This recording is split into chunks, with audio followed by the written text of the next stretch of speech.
All right, so the very next thing we want to talk about is how do you figure out the rate? Okay, so I said that's step number one. What's step number one? It's the rate. There are several ways that you're going to be able to figure out the rate. Okay, it depends on whether the rhythm is regular or not. So again, when we're talking about regularity, we're saying is everything beating like clockwork?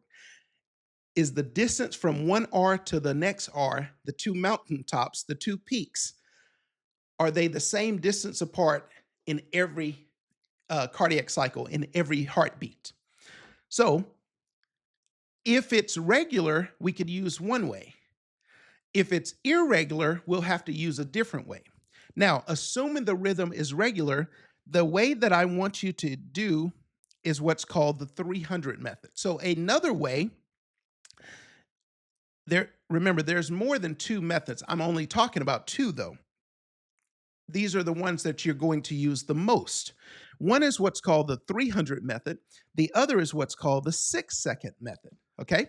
Now, let me go first to the 6-second method. So what it would be is if you look at a rhythm, if you look at a rhythm strip, okay, what I've highlighted here, this entire box. So if you look at the whole rhythm strip, so depending on how, let's say you're looking, if you have your EKG paper that prints off in a roll or the little squares, depending on your monitor, it's going to be different with every situation.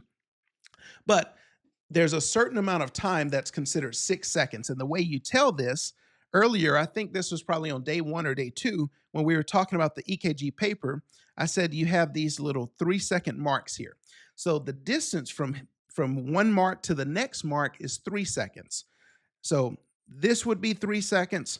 Here would be 3 seconds. And so we add that together, that's going to be 6 seconds worth of time. So however many complexes you see in that 6 seconds, you would just add that number and multiply times 10. So for instance, if we have 1, 2, 3, 4, 5, 6, 7, 8 in 6 seconds, you're going to do 8 times 10 and the heart rate will be 80. What if you have 9 in 6 seconds? It's going to be 9 times 10, heart rate's 90. Okay. If you have 7, it's going to be 7 times 10, the heart rate's 70. Well, that's one way to do it. Now, let me talk a little more about this 300 method. Everybody with me?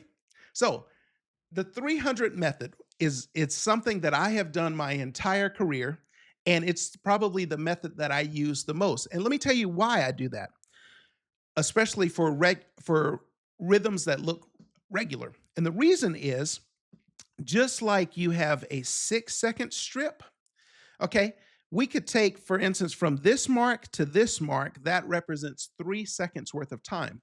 But within that 3-second division, there are also separate marks that are 1 second periods of time.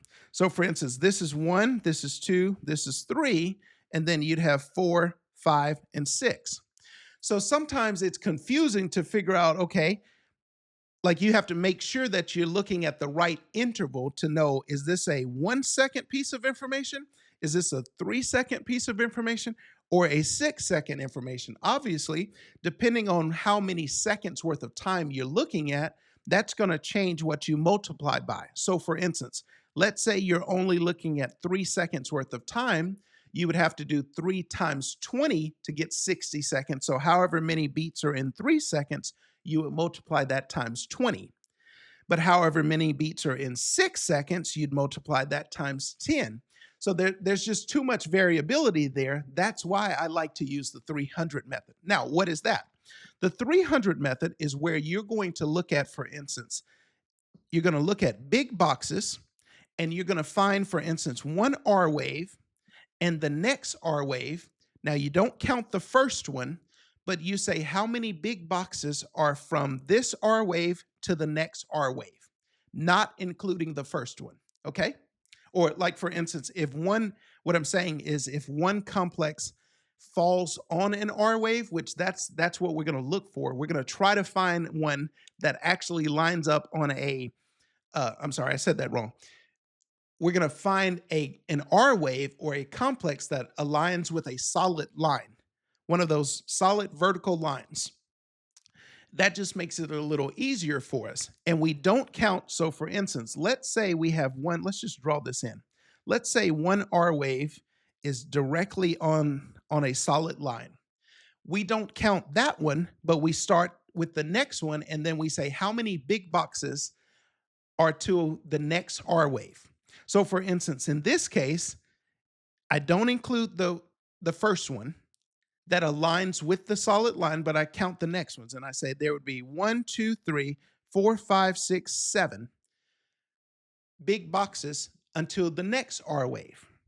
So whatever number you get, you just divide that into 300. So for in this case, it would be 300 divided by 7. And I'm going to tell you how to figure this out, though, really quickly. You're not going to have to use a calculator or anything. You're just going to know what the answer is very quickly. I'm going to show you this. This is next. I'm just explaining how this process works. All right, is that still on the screen? Yep. So let's say there were 6 big boxes between the R waves. Okay, then it's just 300 divided by 6. That heart rate's going to be 50. Well, let's say it's 4 big boxes between the R waves. And of course, those big boxes, remember you have a big box, but one big box consists of 5 little boxes, right? Okay, we're thinking about big boxes. So all we're going to say is how many big boxes are between the R waves, and we divide that number into 300. Now, why do we use the number 300? Great question. So let me get a little space here. The reason we use 300 is, let's just say I have a line here, okay? Now, let's say from time period 0 to the end of this line, here, let me clean this up just a little. All right, so let's say this is, remember when we measure heart rate is measured in beats per minute. However, in the EKG paper reads from left to right in seconds. So we have to make sure that everything is standardized so that everything is speaking the same language. Because the EKG paper reads in seconds or milliseconds, but heart rate is in minutes. So to standardize that, we have to make 1 minute, of course, equal to 60 seconds. Now, so let's say this is 1 minute worth of time or 60 seconds worth of time. Well, if I'm measuring big boxes, so let's say how many big boxes would I get in 60 seconds? Well, if each box is worth 0.2 seconds, all I'm doing is I'm taking 60 divided by 0.2, and that's where I get the number 300, okay? So that's why we're using the 300 in the 300 method. It's just how many big boxes are there in a minute. There are 300 of them, okay? Now, so here's what I want you to do. This is so cool. And I have done it this way for going on 2 decades. So let's clear some space here. We're going to take the number 300. And what I want you to do is we're going to group clusters of numbers together. Now, let me tell you what the numbers are first. All we're doing is we're taking 300 divided by 1, 300 divided by 2, 3, 4, 5, 6, 7, 8, 9, and 10, for instance. Actually, let me just move this up just a little. So 300 divided by 1, 2, 3, 4, 5, 6, 7, 8, 9, 10. That's about the same. That's okay. We'll make it work. 300 divided by 1 is, of course, 300. 300 divided by 2 is 150. But nobody's got time for that in the middle of the night. At 3 o'clock in the morning, you don't have time to whip out your calculator or do long division. What you're going to do is you're going to remember groups of numbers, okay? Those numbers are 300, 150, then 100, then 75, then 60, then 50.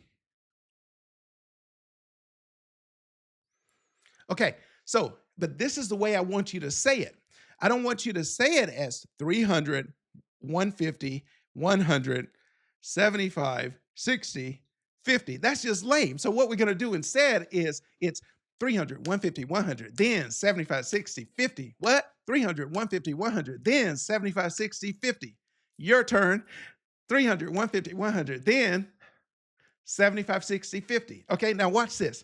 I have literally done this for years in my head. Okay. So when I look at a rhythm and I'm trying to figure out the rate, I literally I find one complex, for instance. Let's say I find this complex and I try to find one that's very close. Let's say you have one that falls directly on a solid line and another one that is between lines. I try to go to the one that's on a solid line and then I just count the number of big boxes over to the next one. So I'd go 300, 150, 100, then 75, 60. Okay. Or 300, 150, 100, then 75, 60, 50. Okay. So here's what I want you to know. So we're going to use our method 300, 150, 100, then 75, 60, 50. Again, 300, 150, 100, then 75, 60, 50. Now notice the pattern here. So after we go 300, 150, 100, then 75, 60, 50. Watch this. Notice the pattern in the numbers. We have 7, 6, 5. What do you think comes next? That's right. It's going to be 4. Wait a minute. So hold up. You're telling me we have 7, 6, 5, 4. What do you think comes next? How about it? How about it? It's 3. What? That's right. So here, let's just zoom in on that for you so you can see what I just did. So all I said is we have 300, 150, 100, then 75, 60, 50. But with the 7, we have 7, 6, 5, 4, 3. What? Because now if we do 300 divided by 7, for instance, it's actually, I think, like 42.8 or something like that. We're going to round that to 43. Now, all right, so we said 7, 6, 5, 4, 3. Okay, but then with the 3, the lucky 3, there are 3 of them. What? Check this out. And what if I told you that 4 plus 3 equals 7? Get out of here. That's right. So you're not having to figure out, for instance, that 300 divided by 8 is 37.5. We're going to call that 37, okay, to make this system work. So we have 7, 6, 5, 4, 3, and then 3, 3, 3. Obviously, we know that 300 divided by 10 is 30. 300 divided by 9 is 33. 33.33, but we're going to call that 33. So those are your numbers. We have 300, 150, 100, then 75, 60, 50. But here's what I want you to know. When you get to below, once you make it to 50, well, once you make it to 60, everything below that is slow anyway. Everything below that is called bradycardia. What you really want to know is not so much that we know that the heart rate is, for instance, 80 versus 84. What we want to really know when we look at a heart rate is, okay, here are our options. It's either normal, it's fast, or it's slow. Okay. Now, so it's normal. Obviously, normal would be from 60 to 100 beats per minute if we're talking about an adult. Fast is greater than that. Slow is less than 60. You got that? So when we're looking at a heart rate and we're going to use the 300 method, that's the method that I prefer. That's the method that I have used for nearly 2 decades. I look at a complex. Let's do that again. Let's zoom that out. Okay, let's pull me down on the screen. So I'm going to find the R wave, and then I'm going to find the one that's hopefully directly on a line. I just count over the number of big boxes until I get to the next R wave. So 300, 150, 100, then 75, 60, 50. If I go another one, that's going to be 43. Obviously, we've got, for instance, after 43 would be 37, 33, 30. But honestly, once I get lower than 300, 150, 100, then 75, 60, 50, everything else is slow. Everything else is bradycardic, okay? That's pretty cool, right? So we're going to use that method over and over and over. Any questions about that? All right, let's keep going. So I already talked about the 6-second method. Remember, you have to make sure that you're looking at the paper correctly. There are these 3-second marks. So between each of these marks is 3 seconds. Just make sure that if you're going to use the 6-second method, make sure you're looking at actually 6 seconds worth of data. And then however many complexes are in 6 seconds, you just multiply that number times 10. Okay? The reason I point that out, though, is let's say you're looking at, here, let's just draw this for a moment. Let's say you're looking at a whole 12 lead. All right, so let's say you're looking at an entire 12 lead. And for instance, you're going to be looking at, here, let's do this in blue. Let's say you're looking at this rhythm strip. Okay. The rhythm strip is not 6 seconds worth of time, it's actually 10 seconds worth of time. So in this case, because you're looking at 10 seconds worth of data, then you would have to count the number of complexes in 10 seconds and multiply your number times 6. So for instance, let's say we have 1, 2, 3, 4, 5, 6, 7, 8, 9, 10 in 10 seconds. You do 10 times 6, and that'd be 60. But let's say you have 11, that'd be 66. Let's say you have 12, now it's 72.